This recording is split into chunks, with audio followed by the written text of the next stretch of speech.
Hello student, तो last time अपन ने electric current chapter अपन पढ़ रहे थे। उसमें आज का अपना टॉपिक्स है इलेक्ट्रिक मोटर। ठीक है, अब ये इलेक्ट्रिक मोटर होता क्या, आपने एक नाम सुना होगा कि इलेक्ट्रिक मोटर है, फैन है, फ्रिज है, ये है, वो है, गॉट इट। अब ये सभी के सभी जो डिवाइस है ना, ये डिवाइस वर्क किसके ऊपर करते हैं? यस, क्योंकि अपने चैप्टर का ही नाम है इफेक्ट्स ऑफ इलेक्ट्रिक करंट। मतलब ये सभी के सभी डिवाइस काम करते हैं इलेक्ट्रिसिटी पे, बराबर है। मान के चलो कोई अपने फैन ले लिया, कूलर ले लिया, अब उसको इलेक्ट्रिक सप्लाई मिला तो वो क्या करता है ना? तो आपके माइंड में वही सवाल है, हाँ सर वो घूमता है, फिर हवा देता है ना? तो मतलब वो घूमने के लिए, मतलब घूम रहा है, मतलब ये काम कर रहा है, मतलब वो कौन सी एनर्जी होगी? वो होगी मैकेनिकल एनर्जी। मैकेनिकल एनर्जी मतलब घूम रहा है, वो घूमने के लिए कौन सी एनर्जी है उसके पास में? Yes, electric energy. It means that electric energy converts हो रही है मैकेनिकल एनर्जी में। Got the point? इसका मतलब जब इलेक्ट्रिसिटी मान के जो फैन के डिवाइस को मिलेगी तो वो कन्वर्ट करेगा उसको मैकेनिकल एनर्जी में। तो वो जो डिवाइस है जो इलेक्ट्रिसिटी लेके मैकेनिकल एनर्जी में उसको कन्वर्ट करता है, तो वो डिवाइस को बोलते हैं इलेक्ट्रिक मोटर। और अपना आज का टॉपिक ही है इलेक्ट्रिक मोटर। डेफिनेशन समझ में आई? इलेक्ट्रिक मोटर किसके ऊपर चलता है? इलेक्ट्रिसिटी। इलेक्ट्रिसिटी के ऊपर चलेगा तो वो क्या करता है? काम करता है। काम मतलब मैकेनिकल एनर्जी, मतलब a device which converts electrical energy into mechanical energy। समझ में ये बात? इलेक्ट्रिक मोटर मतलब क्या होता है? ऐसा एक डिवाइस जो इलेक्ट्रिकल एनर्जी को कन्वर्ट करेगा मैकेनिकल एनर्जी में, उसको बोलते हैं इलेक्ट्रिक मोटर। क्लियर हो गया डिफरेंस? बिल्कुल इजी, दो वर्ड ध्यान में रखना, electrical energy convert to mechanical energy. अब उसका देखना आपको कंस्ट्रक्शन, ठीक है ना? कभी आपने फैन को देखा होगा, फैन घूमता है रोटेट, लेकिन उसके अंदर में एक एक्सल होता है, गॉट इट? तो उसके अंदर का कभी आपने स्ट्रक्चर देखा है? क्या सर क्या पूछ रहे हैं, वो तो हमें पता ही नहीं, बस हमारे घर में फैन है, बटन दबाते शुरू होता है। लेकिन कभी कभार वो बिगड़ गया तो अपन उसको उसके डॉक्टर के पास लेके जाते हैं ना, मतलब जो रिवाइंडर होता है, जो उसको सुधारता है, मैकेनिकल होता है, उसके पास लेके जाते हैं ना। जब वो खोलता है तो उसके अंदर में इस प्रकार का आपको फिनोमिना दिखता है, जो कि आपको डायग्राम में दिख रहा है। Got it? अब ये जो कंस्ट्रक्शन, ये जो डायग्राम है, तो कंस्ट्रक्शन में आपको मैं वन बाय वन पॉइंट आपको अच्छे से समझाऊंगा, जो कि आपको समझ में आ जाएगा। सबसे पहले अगर यहाँ पे आप देखोगे, ये जो स्ट्रक्चर, इसको थोड़ी देर के लिए भूल जाओ, ठीक है? अब ये जो दिख रहा है, ये क्या दिख रहा है? एन और एस। और एन और एस मतलब क्या होता है? आपके माइंड में पता है कि एन मतलब नॉर्थ पोल, एस मतलब साउथ पोल, मतलब ये दोनों है मैग्नेट। Got it? अब मैग्नेट के बीच में ये जो दिख रहा है ए बी सी डी, ये होती है कॉइल, जिसको आर्मेचर कॉइल बोलते हैं।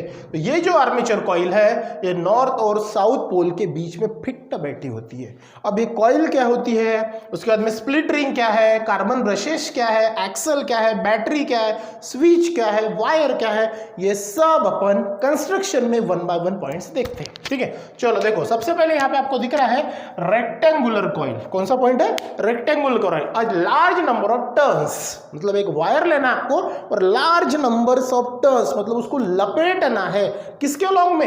Copper wire wound on iron core. कोई आयरन की प्लेट रहेगी, कोर मतलब एक प्लेट या रॉड ले लो, तो उसके अराउंड में उसको कॉपर वायर जो इंसुलेटेड होगा, उसको आपको वाउंड करना है।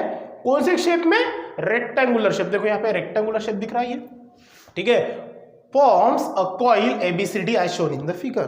जब अपन उसको रेक्टेंगुलर शेप में आयरन कोर के ऊपर लपेटेंगे मेनी टर्न्स, तो एक स्ट्रक्चर बनेगा, और वो ABCD जो आपका रेक्टेंगुलर कॉइल बनेगा, उसको आर्मेचर कॉइल भी बोलते हैं।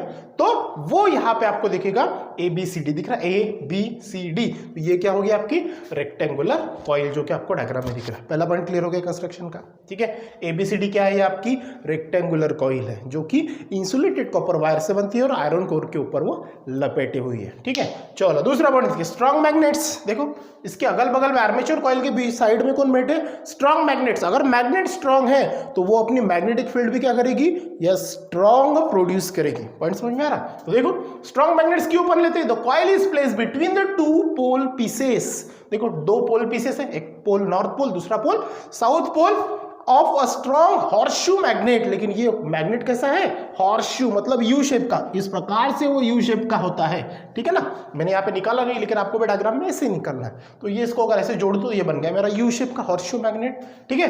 विच प्रोवाइड, वो क्या प्रोवाइड करेगा? देखो, which provide strong magnetic field provide करेगा। पॉइंट समझ में आ रहा है? ठीक है, ये दूसरा पॉइंट स्ट्रॉन्ग मैग्नेट। तीसरा पॉइंट देखते हैं उसी साथ में, देखो क्या हो रहा है? The sides A B and C D, देखो ए बी और सी डी ये परपेंडिकुलर है on the direction of the magnetic field. किसको रहेगा?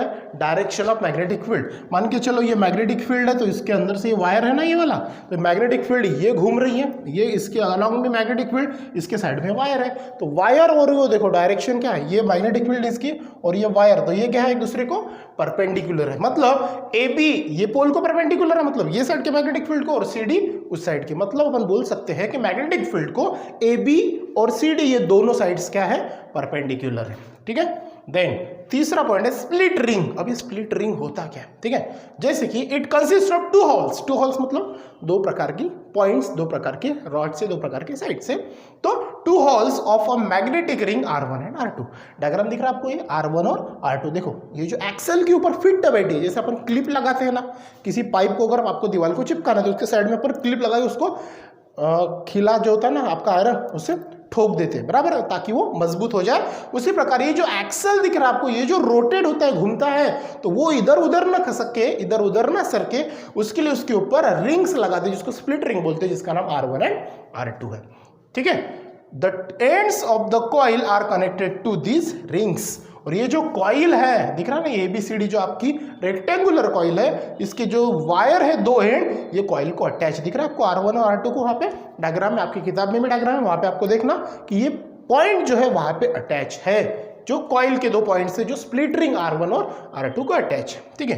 Then the outer conducting surface, जब उसका बाहर का जो कंडक्टिंग सरफेस होता है of split ring R1 and R2, ये देखो ना R1 और R2 जो कंडक्टिंग है ना, जहां पे अपने कंडक्टिंग वायर मतलब रेक्टेंगुलर कॉइल के दो पॉइंट जोड़े हैं, R1 and R2 are contact with the two stationary carbon brushes. तो वो जो स्प्लिट रिंग है और जो वायर है, उसका जो कांटेक्ट अच्छे से फिट बैठना चाहिए, इधर उधर न सरकना चाहिए, या फिर मान के चलो वो जॉइंट ढीला नहीं होना चाहिए, उसके लिए उसके ऊपर दो कार्बन ब्रशेस लगाए हैं। ठीक है, that is B1 and B2 दिख रहा है यहाँ पे। तो stationary carbon brushes split ring reverse the direction of the current in the coil. और वो कार्बन ब्रशेस क्या करते हैं? वो करंट को रिवर्स डायरेक्शन में फ्लो करने का काम करते हैं। जब अपन उसका वर्किंग पढ़ेंगे तब ये पॉइंट आपको अच्छे से क्लियर हो जाएगा। ठीक है। नेक्स्ट पॉइंट है आपका ब्रशेस। ठीक है, जैसे कि मैंने बोला कि स्प्लिट रिंग की जो दो एंड है और आउटर कनेक्टेड वायर जो है वो कार्बन ब्रशेस से वहां पे ज्वाइन किए, स्प्लिट रिंग और रेक्टेंगुलर कॉइल के वायर। तो कार्बन ब्रशेस का काम क्या है? Two carbon brushes that is B1 and B2 are used in press the split rings. तो स्प्लिट रिंग जो है, जो एक्सल को पकड़ के, और एक्सल जो इसके अंदर में रोटेट होता है, उसको पकड़ने का काम करते हैं, टाइट रखने का काम करते हैं। ठीक है, वो कार्बन ब्रशेस होते हैं। आपकी किताब में मान के चलो, जैसे मैंने यहाँ पे B1 B2 लिया, आपकी किताब में XY होगा, EF होगा, अलग अलग अपन नाम से उसको बोल सकते हैं। ठीक है, तो कंफ्यूज नहीं होना। नेक्स्ट पॉइंट है एक्सल। दिख रहा है आपको एक्सल डायग्राम में? जो एक्सल है ये कंटिन्यूअसली रोटेट होते रहता है। ठीक है, the two holes of the rings have resistive coating in their inner surface and the tightly fitted on the axle. This main function of axle is to rotate with the coil. तो coil के अंदर में क्या होता है? जो current और magnetic field के बीच में जो प्रेस होता है, एक्सल क्या करता है? कंटिन्यूअसली उसके अंदर में रोटेट होता है। जैसे करंट अपवर्ड डायरेक्शन गया, फिर डाउनवर्ड डायरेक्शन है, तो वो कॉइल क्या होता है? कंटिन्यूअसली घूमते रहता है, जैसे कि आपका फैन घूमते रहता है कंटिन्यूअसली। Got it? तो ये अपन वर्किंग में आपके पूरे पॉइंट अच्छे से आपके क्लियर हो जाएंगे। देन लास्ट पॉइंट है बैटरी। तो बैटरी क्या करती है? बैटरी जो है ये पूरे सर्किट को इलेक्ट्रिक सप्लाई करने का काम करती है। जैसे कि the battery supplies the current to the coil. Coil को अगर घूमना है, इसके अराउंडिंग में एक्सेल को घुमाना है, इलेक्ट्रिक करंट जब फ्लो होगा तो मैग्नेटिक फील्ड जनरेट होगी, परपेंडिकुलर होगी। एक्सल रोटेट किस प्रकार होगा, डायरेक्शन अपवर्ड डाउनवर्ड किस प्रकार होगी, ये सब फिनोमिना जो परफॉर्म हो रहा है उसको चलाने के लिए भैया बैटरी की तो जरूरत है। तो वो बैटरी का काम क्या है कि वो सभी डिवाइस या फिर इलेक्ट्रिक सर्किट के अंदर में इलेक्ट्रिक करंट को सप्लाई करना, और ये कॉइल की इसमें अपन देख रहे हैं। ठीक है, तो बैटरी का काम क्या है? The battery supplies the current to the coil. Got it? ये था कंस्ट्रक्शन। अब इसके बाद में जो टॉपिक आएगा आपका वो है वर्किंग ऑफ इलेक्ट्रिक मोटर। वो बड़ा इंटरेस्टिंग है, बड़ा मजेदार है। तो आज आप बस इतना ही काम करना कि इलेक्ट्रिक मोटर क्या, तो इसकी डेफिनेशन तो मैंने बताई। इलेक्ट्रिसिटी के ऊपर जो काम करेगी और वो कन्वर्ट करेगी मैकेनिकल, मतलब ऐसा कुछ डिवाइस जो इलेक्ट्रिसिटी लेगा, मतलब इलेक्ट्रिक एनर्जी लेगा और उसका कन्वर्जन मैकेनिकल एनर्जी में करेगा, तो वो डिवाइस को इलेक्ट्रिक मोटर बोलते हैं। उसके बाद अच्छी सी डायग्राम निकालना, कंस्ट्रक्शन के पॉइंट अच्छे से देखना, तब जाके आपको वो वर्किंग आएगा। तो वर्किंग का पॉइंट देखेंगे अपन नेक्स्ट क्लास में। So thank you.